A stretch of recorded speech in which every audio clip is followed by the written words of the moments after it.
अब हम सीमापुरी के बारे में पढ़ते हैं। सीमापुरी ए प्लेस, एक ऐसा स्थान on the border of Delhi जो कि दिल्ली के बॉर्डर पर स्थित है। Yet miles away from it, यद्यपि यह स्थान दिल्ली से मीलों दूर है। पीपल लिव इन सब ह्यूमन कंडीशंस, कि सीमापुरी में लोग हैं सब ह्यूमन कंडीशंस में रहते हैं, अमानवीय स्थिति में रहते हैं, ऐसी कंडीशंस में जो मानव के लिए उपयुक्त नहीं है। Lack of all the basic facilities, Seemapuri में आधारभूत जो सुविधाएं हैं, आवश्यक है सुविधाएं हैं, उनका अभाव है। और that are available in Delhi, जो आधारभूत सुविधाएं दिल्ली में उपलब्ध हैं वो सीमापुरी में नहीं है, यद्यपि यह स्थान है दिल्ली के बॉर्डर पर स्थित है। The rag pickers live in Seemapuri in A miserable condition, कि बहुत ही ख़राब स्थिति में रहते हैं ये लोग हैं कूड़ा इकट्ठा करने वाले। दोज हु लिव हेयर, और जो लोग यहाँ पर रहते हैं आर दी स्क्वेटर्स, गैर कानूनी तरीके से बसे हुए हैं। हु केम फ्रॉम बांग्लादेश इन 1971, जो कि 1971 में और बांग्लादेश से आए थे। They live here in structures of mud, structures of mud का मतलब है मिट्टी के और घरों में रहते हैं। With roofs of tin and tarpaulin, और जिनकी छतें हैं टिन और त्रिपाल की है। डिवॉइड ऑफ सीवेज, सीवेज का मतलब है भूमिगत नाली का अभाव है। ड्रेनेज नहीं है, ड्रेनेज का मतलब है नाली नहीं है। और रनिंग वाटर, जो पानी है और वो गलियां हैं उन्हीं में और बहता हुआ रहता है।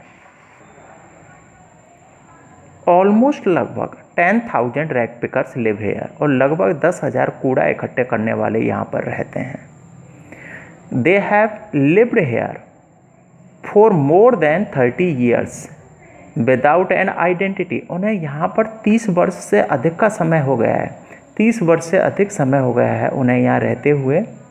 विदाउट एन आइडेंटिटी, बिना किसी पहचान के। विदाउट परमिट्स, बिना किसी अनुमति के रहते हैं। वट राशन कार्ड्स, परंतु उनके पास राशन कार्ड्स हैं।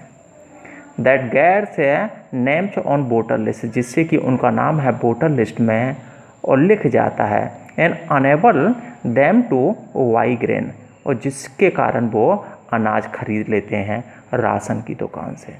एक बार क्वेश्चन भी आया था बोर्ड की एग्जाम में, डिस्क्राइब सीमापुरी, सीमापुरी का वर्णन कीजिए। तो जो कुछ सीमापुरी में के बारे में मैंने अभी बताया है वो इसका आंसर होगा। अभी क्या है कि जो साहिब से न्यू जॉब, साहिब के नए जॉब के बारे में बात करते हैं। अभी तक तो साहिब है वो रैग पिकर्स था, कूड़ा इकट्ठा करने वाला था, लेकिन अब वो जॉब को चेंज कर देता है। अब क्या जॉब करता है, न्यू जॉब देखते हैं। Now Sahib works at the tea stall, किस पर करता है, टी स्टॉल पर कार्य करता है, चाय की स्टॉल पर कार्य करता है। ही गेट्स 800 रुपये मिलते हैं उसको मंथली, एंड फुल मील, और पूरा भोजन मिलता है दोनों टाइम का।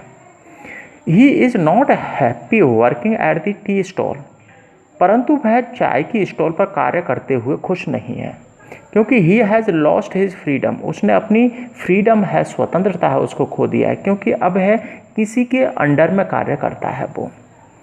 Now he is no more the master of himself, वह अपने स्वयं का मालिक नहीं रहा, क्योंकि अब किसी के अंडर में कार्य करता है।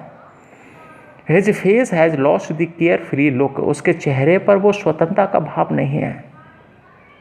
द स्टील कैनेस्टर, चाय का जो बर्तन है, स्टील का जो बर्तन है, और सीम्स हैवियर, भारी प्रतीत होता है, देन द प्लास्टिक बैग, उस प्लास्टिक के बैग की अपेक्षा। कि जो स्टील का बर्तन है जो कि चाय की थड़ी पर जिसको कि वह ले जाता है वो भारी प्रतीत होता है, देन द प्लास्टिक बैग, उस प्लास्टिक की बैग की अपेक्षा, जिसमें कि वह कोई भी पॉलीथीन्स वगैरह है उस प्लास्टिक के बैग में ले जाया करता था, उससे कहीं अधिक है भारी प्रतीत होता है, क्योंकि अब उसे जॉब में फ्रीडम नहीं है। इस नए जॉब में जो पुराने जॉब में फ्रीडम थी वो इस नए जॉब में उसको फ्रीडम नहीं है।